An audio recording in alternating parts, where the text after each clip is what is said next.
Close your eyes and imagine. What if the things in life that cause us the greatest pain, the things that bring us grief, are challenges? Challenges designed to help us grow, to ultimately become what we were always meant to be. We feel like we've been buried, but what if, like a seed, we've been planted? And having been planted, we grow to become a mighty tree. Now, open your eyes. Open your eyes to this way of viewing life. Come with me as we explore your true, infinite, eternal nature. This is Grief to Growth, and I am your host, Brian Smith. Hey everybody, this is Brian Smith back with another episode of Grief to Growth, and I've got with me today Sarah Brassard, and I think that's correct pronunciation of your name, Sarah. Mm-hmm. Sarah Brassard. Sarah is an empowerment advocate, an intuitive healer, a meditation teacher, and an author. And I'm going to read Sarah's introduction here, and then we're just going to have a conversation.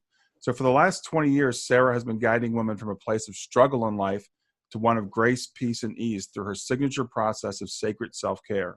Sarah is the author of Inside, a guide to the resources within you to stay vibrant and alive through all life challenges. And her book hit the shelves in summer of 2012.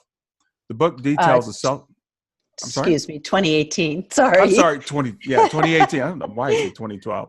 In the summer of 2018, the book details the self-care practices that sparked Sarah's healing journey. Her work is ignited by enthusiastic dedication to integrating body, mind, heart, and spirit, as well as an unshakable conviction that there's nothing in life that can't be healed. So Sarah, that's quite a resume, and welcome to Grief to Growth. Thank you so much, Brian. Happy to be here with you.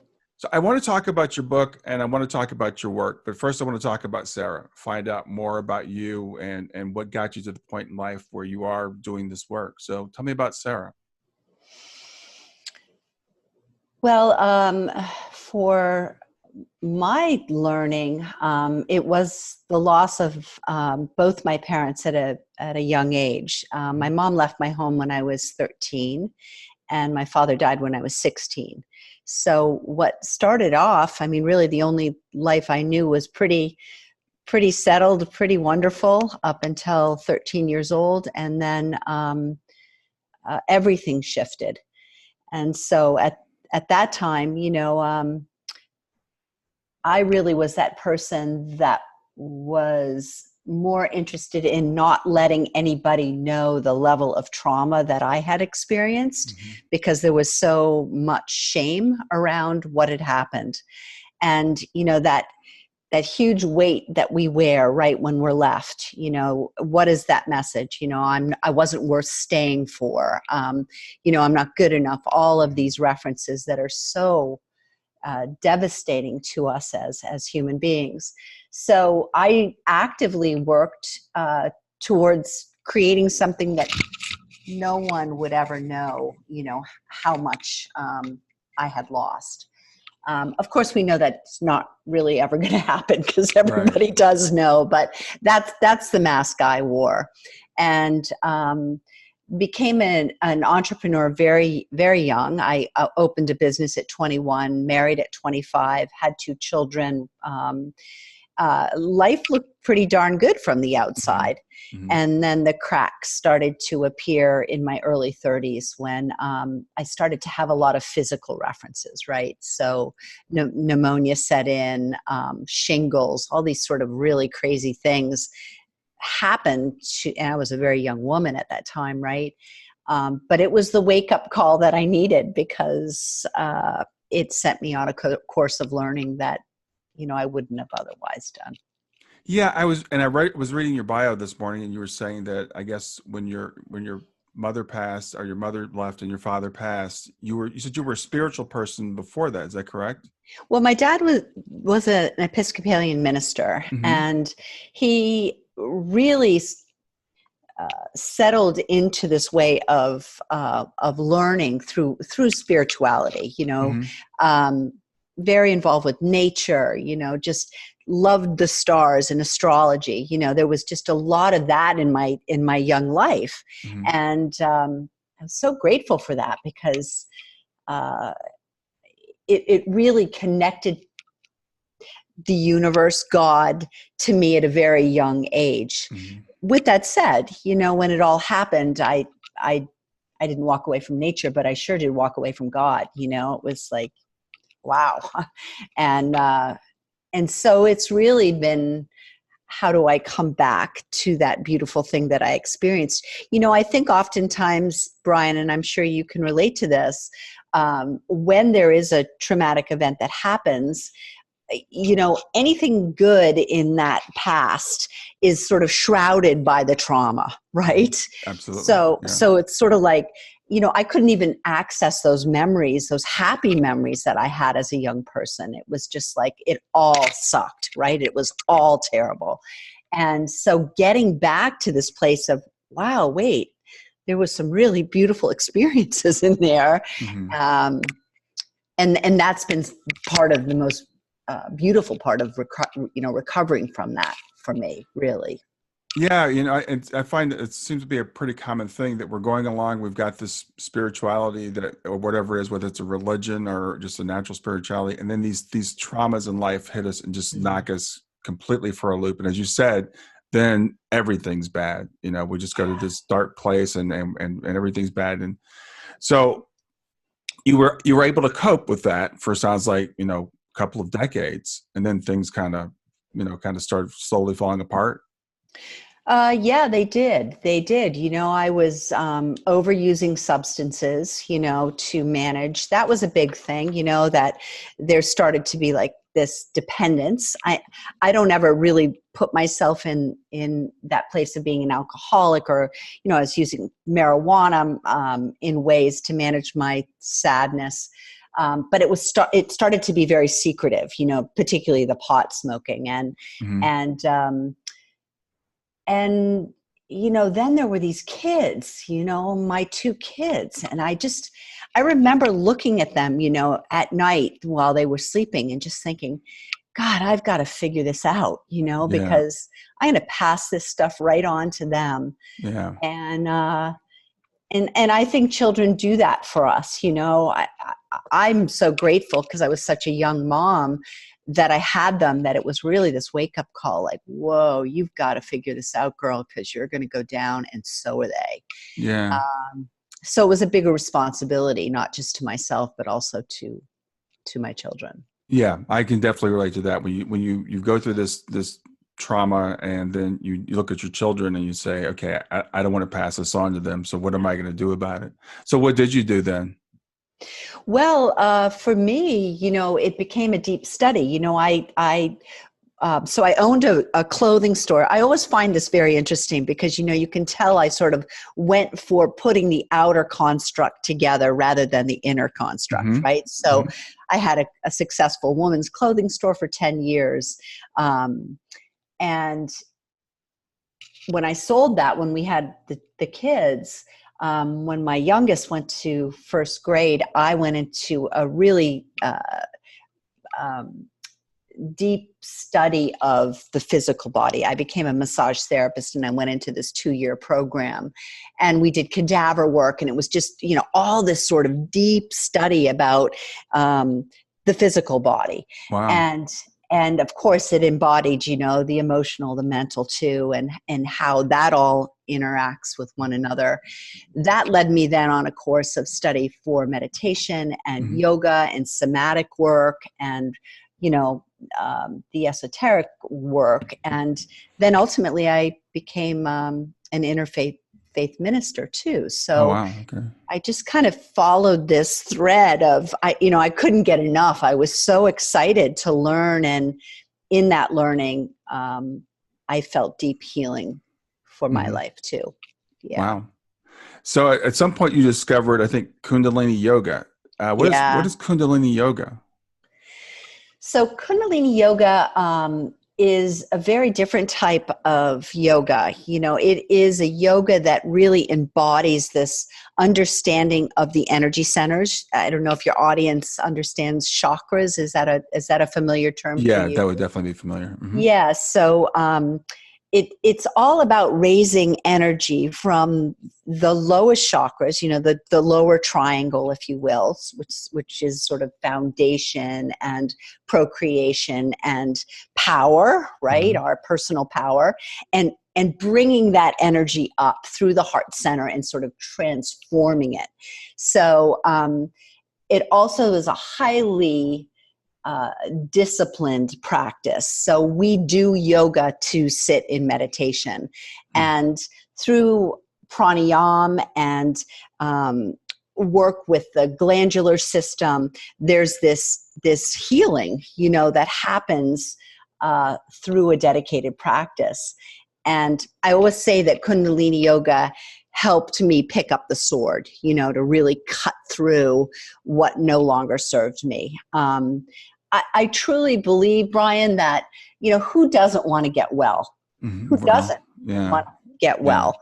And, I went from judging that, and being very judgy as a novice, to understanding that we don't get well because we're just not strong enough yet to get well, right? It's, how much work it takes to walk this path, and, to have the brave approach to say, when something happens and it feels very personal and very harmful, to actually, instead of blaming another, you look into yourself. That takes a lot of strength. And Kundalini Yoga, to this day, I mean, I still teach it. It's not my primary focus. I don't want to impose my spiritual practices on others. It's not what my book is about.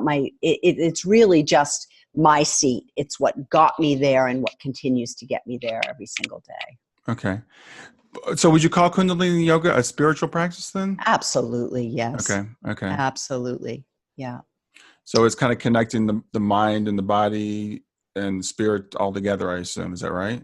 It is. And, I'm in a book right now that was written quite a while ago called Medical Meditations, and the ability for this extraordinarily profound yoga to heal us at all levels. And there's just all sorts of statistics and examples of this work doing that. Okay. Well, let's talk about your signature process of self-care now. Well, but the first thing I think we need to talk about self-care, because I think it's, I don't want to stereotype, but let's just say a lot of us have a problem with the whole idea of self-care. We're supposed to be here for other people, and it's selfish to take care of ourselves. So have you run across that when you're talking to people about this audacious self-care that you're talking about? Oh, I think it's the biggest thing we deal with, isn't it? How in the midst of all this huge life, can we actually take time for ourselves? And I think what happens in the work I do with people, at least now with this book, is it's about creating this foundation. It's the simplest of practices, right? It's swinging your legs over the bed in the morning before you step on the ground and taking 3 deep breaths. Wow, how profound is that? But it's not like once in a while, right? It's a dedicated practice. So the initial stages of work that I do with people, it's really about building that foundation. How do we carve that time? And we're not talking about a lot of time. We're talking about 3 to 6 minutes a day. If I can help people form that foundation, then I usually work with people for about 9 months. We can take it anywhere they want it to go, but without that foundation of getting there every single day and creating some level of personal practice, I'm not an effective teacher. I'm not an effective coach. So based on that, we can really build and grow and heal all sorts of things for folks. But I think what the foundation also does, Brian, which is fantastic, is when we make any level of effort to come back to ourselves every single day, that we start to inspire the witness consciousness, right? The observer to show up. And the biggest success I have with myself and with those I work with is the understanding of when we are in anxiety, when we are in that response. Mm-hmm. You touched on a term there. I want to make sure everybody understands. You talked about the witness consciousness or the observer. So explain what that is. So it's not the ego. How about that? There is this, in the book, I call it the observer. It's this objective view of oneself. So we're in an interaction, we have a reaction, and we can ride that wave, right? Or the observer would be more that objective view that would say, another thing I wrote about is the stop, look, and listen. That's the observer. Let's stop before we move on. Let's assess, right? Let's listen to what's going on. Let's look at what's going on and make a decision before the reaction, the knee-jerk reaction happens. And that's really where I find, you're a coach too, and you could probably speak to this too. That's where I find the most power is, because all of a sudden somebody goes, whoa, I would have ridden that wave or gone down that rabbit hole. And wow, not only was that incredible self-care to take care of myself, because it creates boundaries, right? It gives us permission. And it also supported someone else too. How beautiful is that? Yeah. And I did want to make sure we go over that, because I think it's been a new concept to me over the last 10 or 15 years. I think it might be a new concept to a lot of people that are listening. This idea that we're not all the things that are going on in our head. We're not our thoughts. We're not our ego. We're not even our mind. That we are like the observer beyond that. And it's a difficult shift to make from our daily lives of getting confused with, we even think we're our bodies. So this practice that you're talking about is something that can help me to get to that mindset. And I heard you say 3 to 6 minutes a day, so I don't have to sit for an hour or 45 minutes or anything like that. No. And, I have people say to me, how is that ever going to do anything for me? And then they do it. And the thing is, it's every single day, right? It's not once in a while. This is dedicated practice, dedicated daily practice. And it's astounding how your world opens up with just that small amount of time. I find that people now, I have a woman now that I've worked with, I think, 7 months, and she is sitting for an hour because just that 3 to 6 minutes opened up this window of, oh my God, why wouldn't I do this longer? It's so fabulous, Yeah. But initially it's very hard for people to carve time out, and it's understandable. So we start small. We start really small. Yeah, I think that's great, because I know I actually I was talking with another coach. We were talking about the whole idea of meditation, and she was a meditation practitioner for years. And then, she kind of gave it up because it felt forced. And people, when you say meditation, are like, oh, I have to sit for an hour. I don't have time to do that. So you're saying this is a practice where I don't necessarily have to sit for a long time, and I can start small, and maybe then if I enjoy it, I can do more. Well, yes, and I'm pretty strict about it, truthfully. I don't want them going any more than 6 minutes. Oh, really? Okay. No, for the first 40 days, it is only 3 to 6 minutes, and initially 3. Maybe in total, because you get there and you light your candle or whatever you decide to do in your sacred space. Right. But initially, it's a very, very short amount of time. And it is to really prove to them that so much can happen in just that little bit of dedicated time.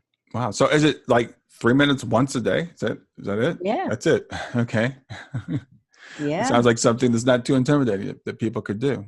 That's right. Yeah. That's right. And that's the other thing, right? Is that we don't need one more thing to make us feel unsuccessful. We've tried it. It didn't work. When, people talk about it, why isn't it working for me? Yeah. I want people to feel successful in this process. And it's a great amount of success when they can do that.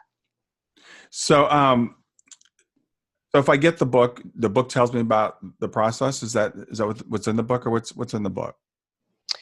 Yes. Okay. The book really is built on these 40 practices that I put in. I actually just published this week the companion journal to my book, Okay. which I love because I pushed back with my publisher regarding the practices, because I'm personally not somebody that will pick up a book and start writing in a book that I'm reading or even practice the practices. So I was really strongly suggesting we do the companion journal. So I'm thrilled about this opportunity. Okay. But it is really, again, just this soft, gentle approach to looking at self-care as the portal to any level of spiritual practice. So it's not about telling you what to do as far as spiritual practice. It's about how do we build a base, a foundation for you to take your spirituality anywhere you want to go. Okay. So this is more, as you say, it's kind of a baseline working on ourselves to get ready for whatever our preferred spiritual practice might be. That's right. Although I do give you practices to do, and I do break it down into, I always say with people, what element, as I call it, physical, emotional, mental, or spiritual, is screaming the loudest.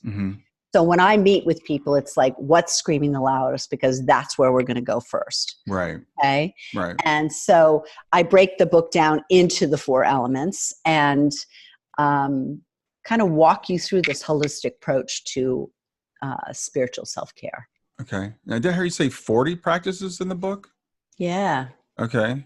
And this is based upon, I guess, the journey that you've had and the things that you discovered that work for yourself. Is that right? Right. And, I am a longtime Kundalini Yoga teacher. So, I always sort of come from that place of wanting the practices to be very accessible. There's an index in the book. There's also a list of practices in the back of the book for teachers and people that also want to support others in doing this work. So over the course of these initial 40 days, am I doing the same thing every day, or is it like as a process, I'm doing different things? Okay.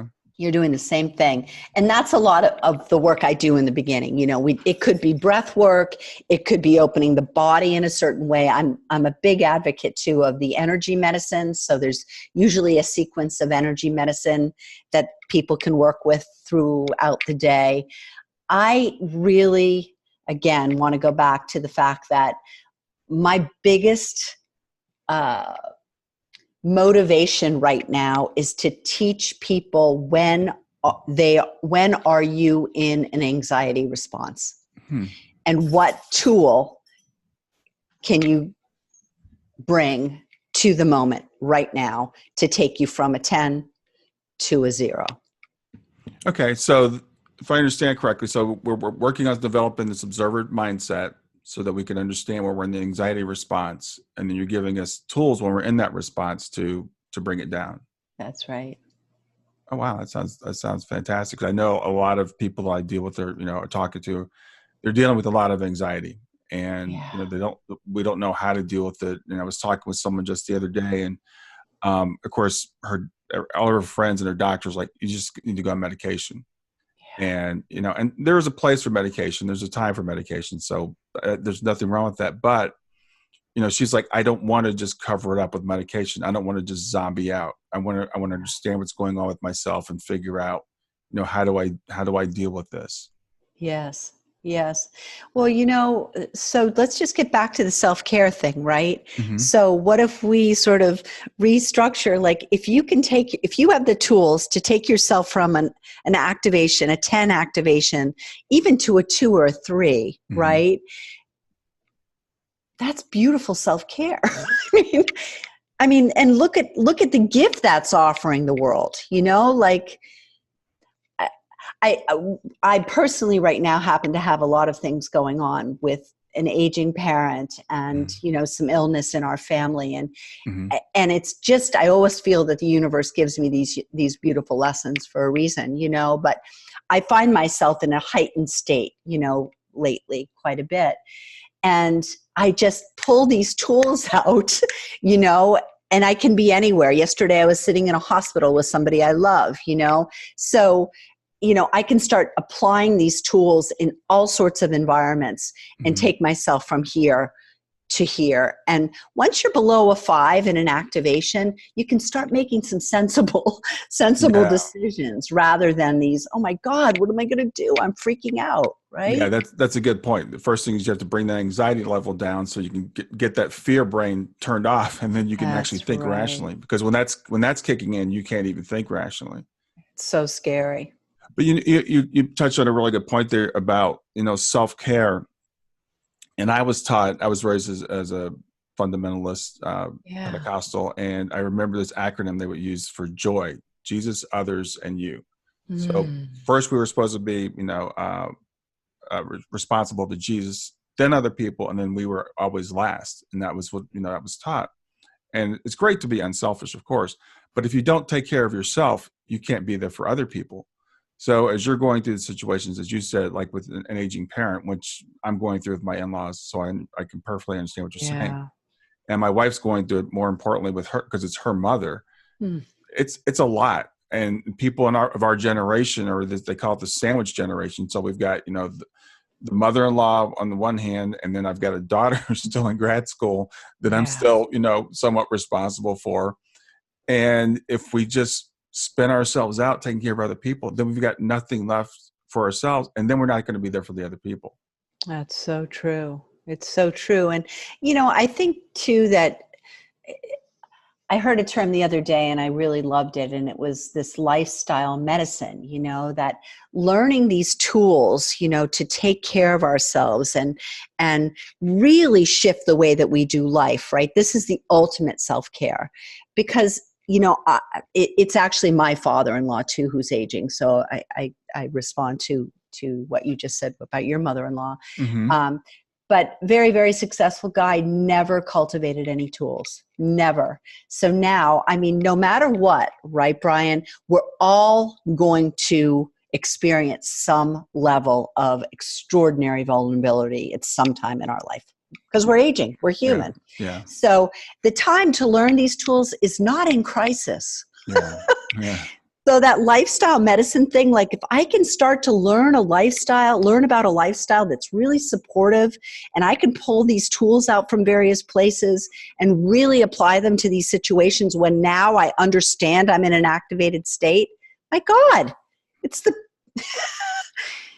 a gift. Yeah, but one thing, Sarah, about being human, you're right. The time to learn these tools is when you're not in crisis. That's not how we operate.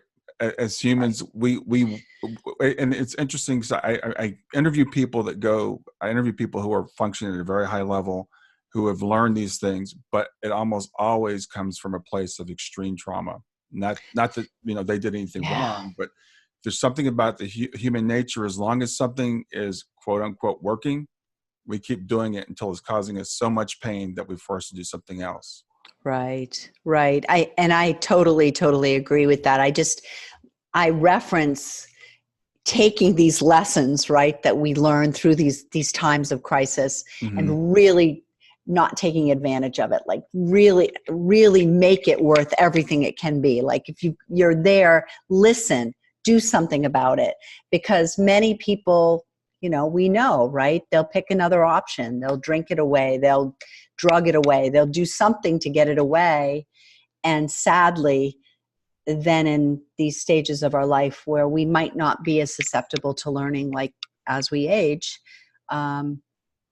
we find ourselves pretty bankrupt as far as opportunity to do something about these extraordinary feelings we're feeling, Yeah, exactly. These coping mechanisms, these ways of dealing with the realities of the world. You're right. We can find ourselves, especially as we age and we don't have the cognitive ability or the physical strength or whatever it might be to cope with them. Then we're in crisis without really tools to get out of it. So it's great to know that something like this is available, Yeah. and that it's, fairly easy.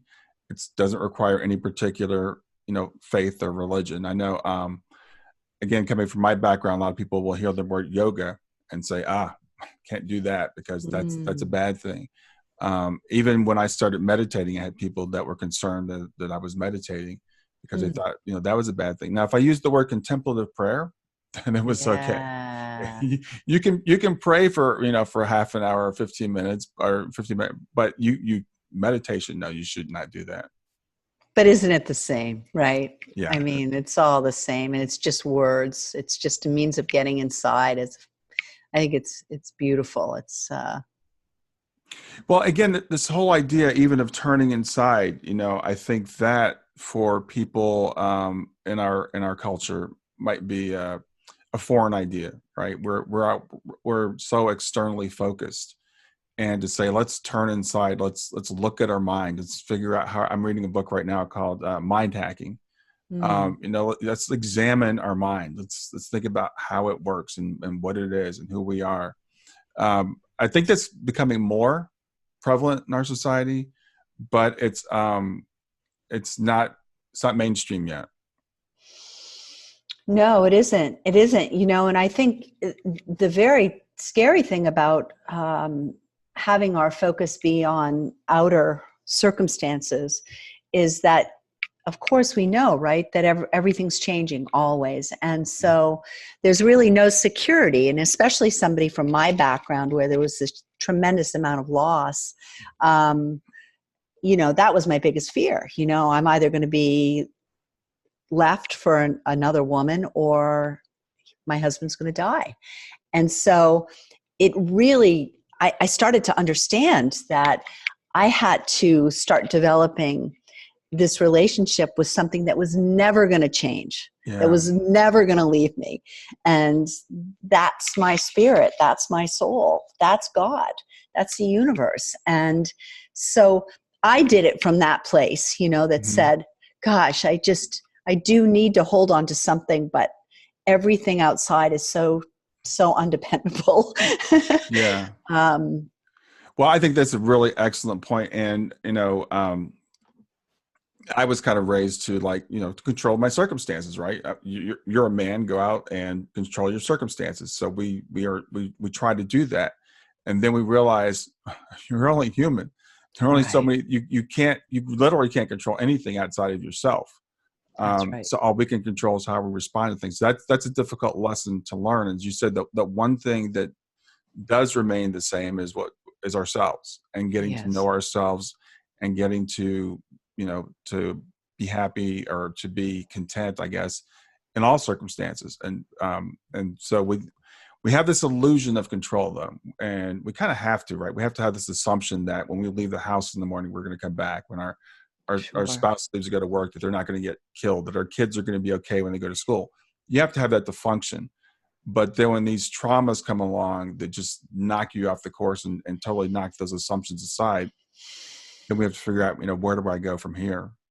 That's right. And that's real life in our world right now, sadly, isn't it? It's I think, becoming more and more and more important every single day that I was watching the news last night, and I was, kind of had a heavy day, and I just turned that news off, and I was just like, good God, how do people do this that don't have any tools? That just watching that is, has thrown me into an anxiety response. Mm-hmm. So, I think that any small effort that we can make towards ourselves every single day can shift things profoundly. But I always say to my students and to the people I work with, don't trust me, because this is my truth. Right. It's not going to be your truth until it's your experience. So let's give you an experience. Let's give you an experience, and you start telling me how you're feeling about all this. And that's the beauty of the work, right? It's that no one wants to be told what to do, Brian, because Mm-hmm. it's not their truth until it is their truth. Right. Well, like we said, there also is like giving them an experience, because that's what people believe. I can tell you all day long, how this works for me and how I do things, but it's really a matter of them going out and having their own experience. So I like the idea that you're presenting of something that's accessible to everyone, because again, there's a lot of pushback when we get into certain words or, oh, something else for me to do. I don't have time, but Right. everybody can squeeze in 3 to 6 minutes a day, I would hope, to take care of yourself. Yeah. Yeah. Hope so too. So I noticed you mentioned that you've been working with women for the last 20 years. Do you work with men, or can men read the book and get something out of it? Absolutely. Absolutely. Um, I think, you're a business person too, and the demographic is really, I've just turned 60, and um, my demographic really is like 35-year-old woman to about 65-year-old woman. That's the Mm-hmm. majority. So Mm-hmm. I have men clients and I love working with them, but I, anyway, I just choose to say women because I think it's really the I majority. understand.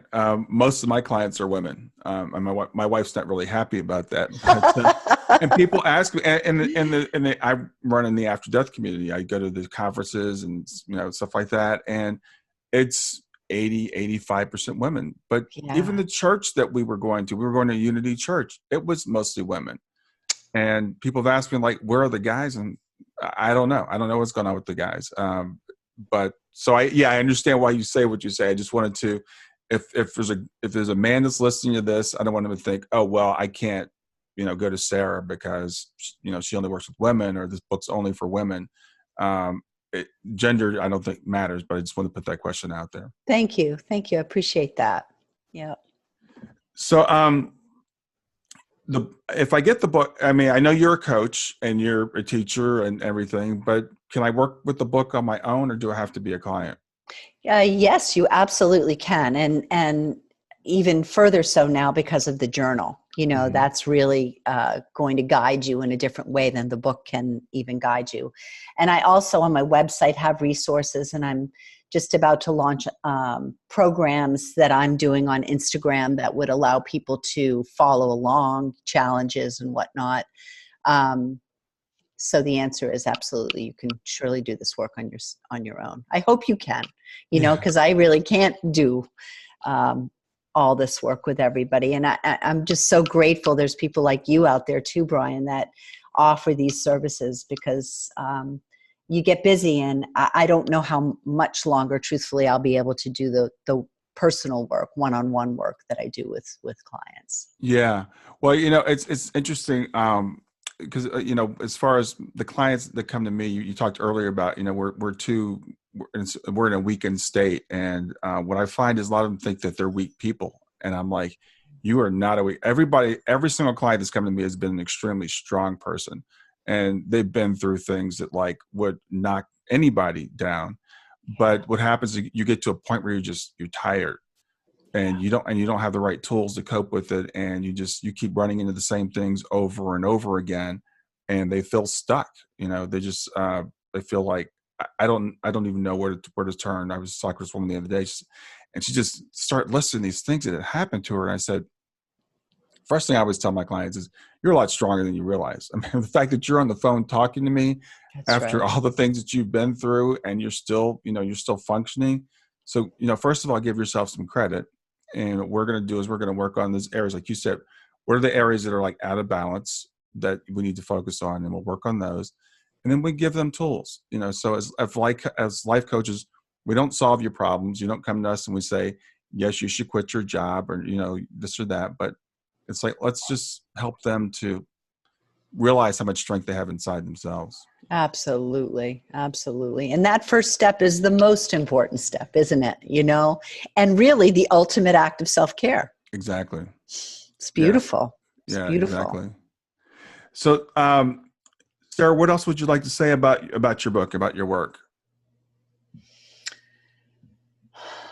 What would I like to say to you? I think right now what I'd like to say to you is, um, really identifying your needs as far as, if you are in this heightened state of anxiety, understanding that there are very, very simple tools that can help you right now. But what it does require is dedicated practice. So if you have made the decision to work with a life coach and take the next step, do it in a way that is committed and guided. Because I think so much, a lot of the people that I work with, I require that they work with a therapist alongside, Brian, because I'm in the business of helping them, tease up this stuff, right? Let's identify it. What is it? Yeah. But I'm not a therapist, and they deserve that conversation. So at any point, if I have suggested that this would be the time to bring a therapist on board, it's really non-negotiable, because we can bring up things and then they don't know what to do with them, and it can be overwhelming fast. So teachers, guides, coaches,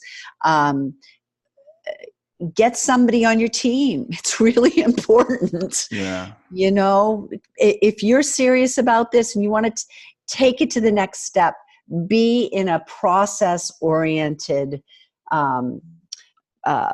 way rather than this result-oriented way. Create these systems, sustainable systems that you're practicing for the rest of your life, because that's the way that you're going to know extraordinary success. Yeah, and I think the word practice does scare some people, but the thing is, what's the alternative? Right. Is what you're doing now working? Because I deal with a lot of people that are in grief, and grief is hard work. Grief is exhausting. It's never ending, and it's hard work. But the alternative is just to let it knock you down. Yeah. So these practices will help you. There's no quick cure. There's no quick fix. Even the pills, frankly, I don't think make you feel better. They just kind of numb the pain, and so sometimes we need that. I mean, sometimes we're in an extreme crisis. We do need that. So I'm not telling anybody to not take the pills and to not see a medical doctor and do those things we need to do to cope, but they're not going to heal you. And we want healing. That's right. That's right. And I appreciate that you do say that about the drugs that people take to reduce the anxiety and depression, because sometimes we don't have any choice, right? And it can save lives, but it's not sustainable, right? It's at some point you are going to need to do the deep work of your life, or else you're going to have to take more pills. You're going to have to take more of whatever it is to try to keep yourself at some level of equilibrium. So Sarah, are you taking new clients now? I am. Okay. I am. Yeah. Okay. Yeah. Great. All right. Well, I want to give your contact information. So it's www.sarahbrassard.com, and I'll spell that. It's SARAH, B as in boy, RASSARD.com. So we can reach you there, Sarah, find out more about your work and find out more about your book. I assume your book's available on Amazon? It is. Both books are now. Yep. Okay. And the book is Inside, A Guide to the Resources Within. And you can find that again by Sarah Brassard. Sarah, it's been great meeting you. And I really appreciate your book with a non-intimidating approach for people to get started on some really good self-care. Thanks for the great interview. I appreciate it, Brian. So nice to talk to you. All right, Sarah, you have a great day. All right. Farewell. Bye. That's it for another episode of Grief to Growth. I sure hope you got something out of it. Please stay in contact with me by reaching out at www.grieftogrowth.com. That's growth2growth.com. Or you can text the word growth to 31996. That's simply text growth, GROWTH, to 31996. Since you're watching this on YouTube, please make sure you're subscribed. So hit the subscribe button and then hit the little bell here, and it'll notify you when I have new content. Always, please share the information if you enjoy it. That helps me to get more views and to get the message out to more people. Thanks a lot, and have a wonderful day.